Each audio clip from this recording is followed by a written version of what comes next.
Okay. So Dad, Grandpa Angelosa, and I were on a trip. We were invited. Boy, the room is cleared out here.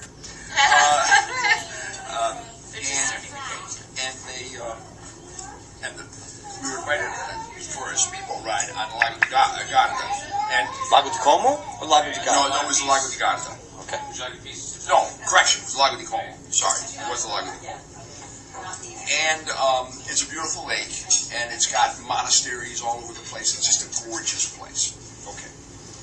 And it's a special treat because not very many people have speedboats and such luxuries that live in Europe in general.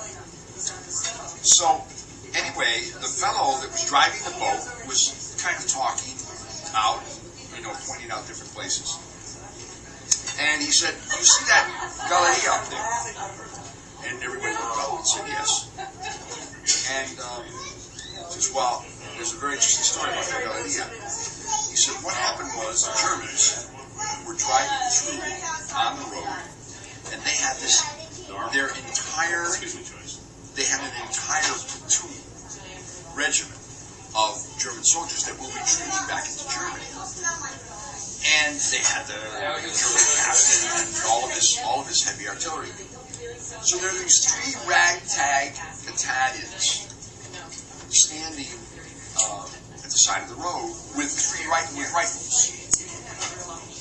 Mind you, the German army's got trucks with Horowitz, the howitzers, 155 howitzers and so forth. So he stops. They signal, and they kept pestering. So finally, they stopped the train, and they said, "Look, we don't want any trouble, and we're not trying to make trouble, but we're looking for one person in your train of retreating soldiers." The captain said, "Listen, I'm going to make this short and simple. Either you guys get out of here, or you see that next town, he says, I'm going to blow it to smithereens, right from here." And these guys were not to be put off. They insisted. But Captain, you don't understand. There are only three of us. We have 3 rifles. What can we do to you? We're just looking. May we search your train? So you can't just come in and search. They said, how do you get off even thinking you could do that?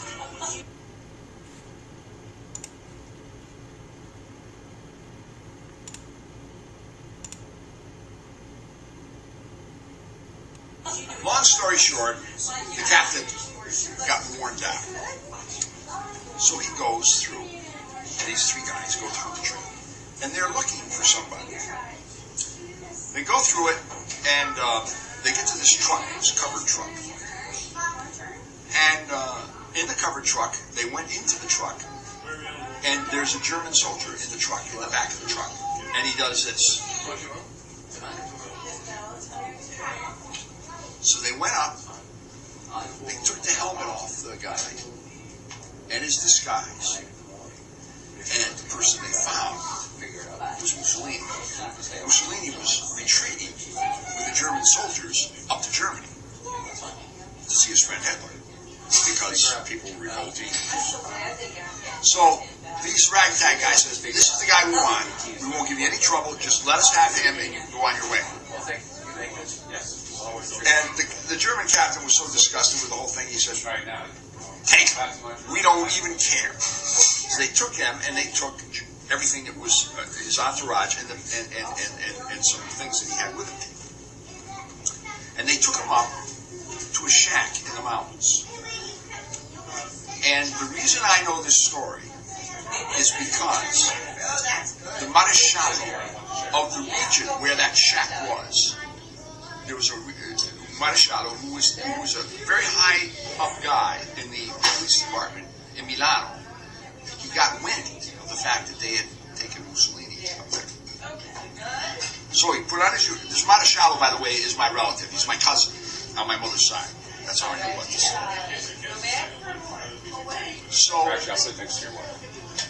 So he goes up to the mountain. He knocks on the door. And they've got Mussolini in there, tied up. And he comes in, and he says, "Okay, else, but I cannot let you take him. This is legal schmiegel. This is police work. He said, I want to take him as my prisoner, bring him down to jail, and treat him the way he's supposed to be treated. Now, the thing you have to understand is all these men that were in the shack and my cousin, the Marechalo, knew each other. They knew their families. They were all, compaesani, as they say in Italy. And they said to my cousin, look, we're going to say this once.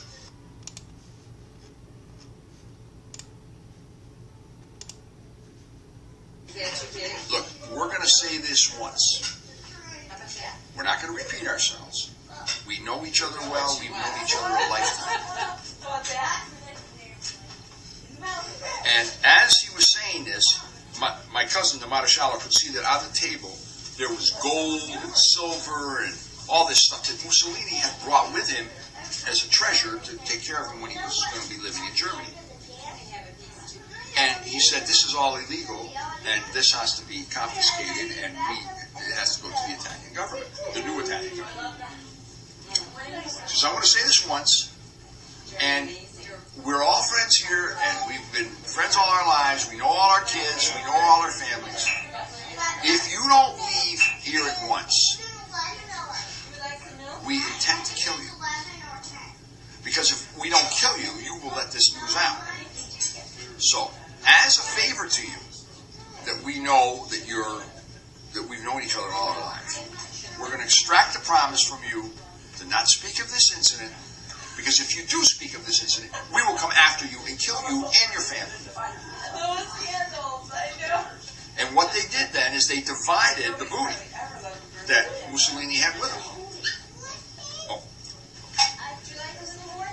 So, he left. And they divided the booty. And there were about, I think there were 6 of them, as the story went. They all became very, very, very wealthy men. And they owned mansions on the Lago di Como. And this fellow then goes and points out the houses that were owned by these people. And the interesting thing is that when I got to Milano, and I was Piazza Loreto numero 9, which is where they lived, and I was introduced to the family, one of the first things I inquired about was I asked him, I said, are you the Marechalo? My mother used to tell me about the fact that there was this Marechalo in Italy who had guarded Mussolini.